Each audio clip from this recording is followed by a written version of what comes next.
The first phase of the digital literacy program aimed at gauging the impact of e-learning on Class 1 and Class 2 pupils in public primary schools.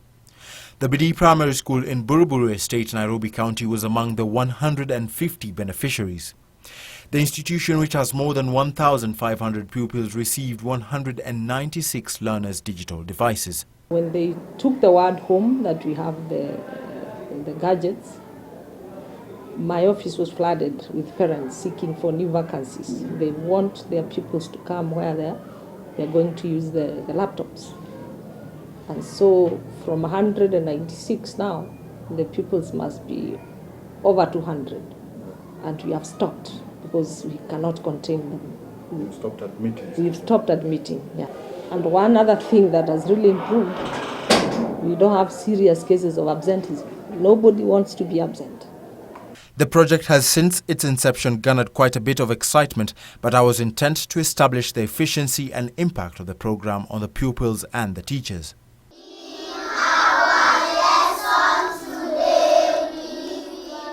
When we were doing introduction, it was something so great. You'd see in their faces, they're excited to learn.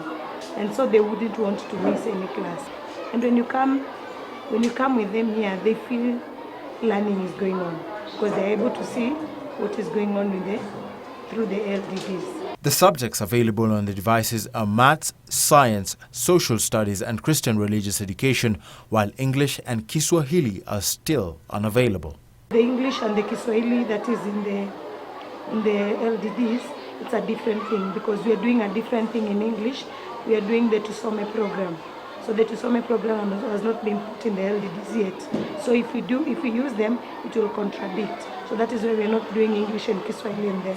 What caught my attention, however, was that the children could not manipulate the devices while class was on. If they are too excited, initially we used to lock.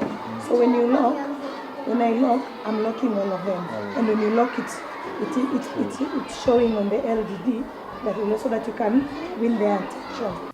However, the digital literacy program is not without its challenges. The main challenge that we have is our classes are large. Like my class, I have 77. So when you come here, we have the network as a problem. So it cannot catch the 77 LDDs. So we have to reduce the number to 50, because that network is only the cap. It's only working with 50 LDDs. So it becomes a challenge and other kids feel they're left out. A kid will start going on well, then it hangs. So we don't know what the main problem is, but that hanging is also an issue. Mobile service providers Safaricom and Airtel had been tasked to fit the schools under the program with internet connection. However, 2 months on, the Bidii Primary School is yet to be connected. Also, a rather debatable issue came up concerning the teachers' digital devices. We're supposed to utilize the machines for the entire school, to benefit the entire school. Because at the end of the day, probably it's school material. That's what is going to happen. So names like Ikitabu, Msingi Park, they're very educative applications that when you install in the machines, they can be very good interactive programs with the other classes. But perhaps there is hope.